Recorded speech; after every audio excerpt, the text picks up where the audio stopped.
Hey everyone, welcome back to the channel. My name is John and this is your Modern Tech Breakdown. Today I'm covering the recent comments made by the head of the European Union's head of competition, Margrethe Vestager, about Apple's App Store. And if you stick around to the end, I've got a little bonus clip of Apple's PR about their use of AI to drive hardware sales, kind of tagging back to a video from last week. But before that, let's listen to the EU regulator.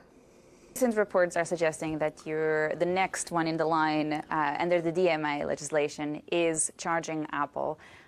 Can you comment on that?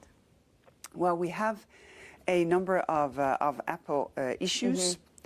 I find them very serious. I was very surprised that we would have such suspicions of Apple being non-compliant.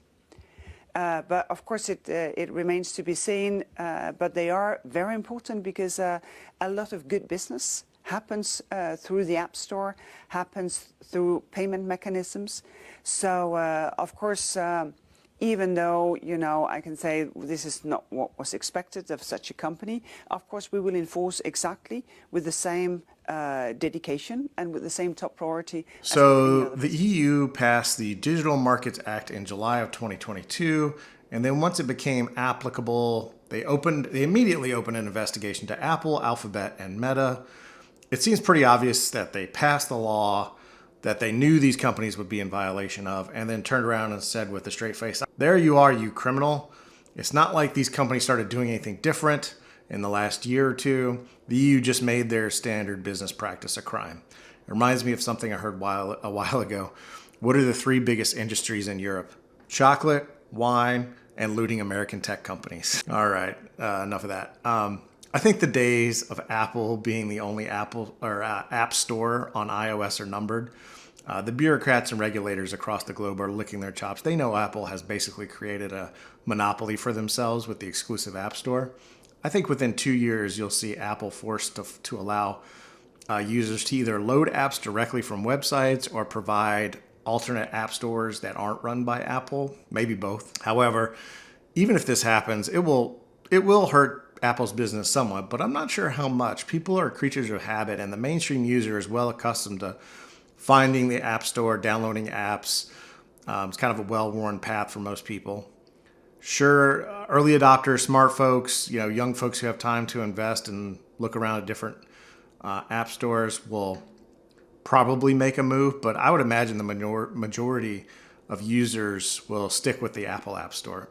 In the end, Apple's made billions of dollars from their monopoly on iOS app distribution. It's probably time for them to open it up a bit.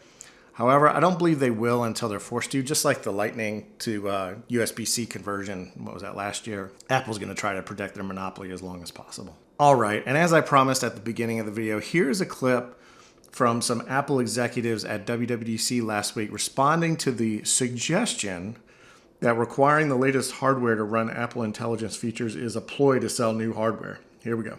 Let's talk about the class of devices that can support Apple Intelligence. The cutoff for iPhone is very recent. It is the iPhone 15 Pro with the A17 Pro system on a chip, and then any iPad or Mac with an M series chip.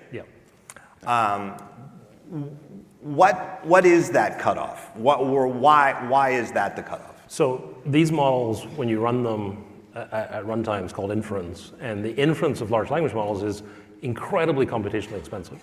And so it's a combination of bandwidth in the device, it's the size of the A&E, it's the oomph in the device to actually do these models fast enough to be useful. You could, in theory, run these models on a very old device, but it would be so slow it would not be useful.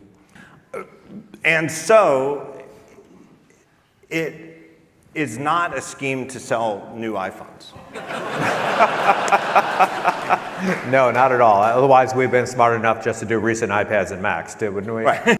Well, what he said is certainly correct. I am positive that the models will take longer to run on older hardware, but there aren't any benchmarks noted. And is the neural engine on the iPhone 14 all that much slower than the iPhone 15?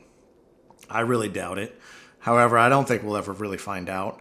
As I've mentioned before, Apple really needs some compelling reasons for its customers to upgrade, and the last few iPhone cycles haven't been all that great as far as sales revenue numbers go.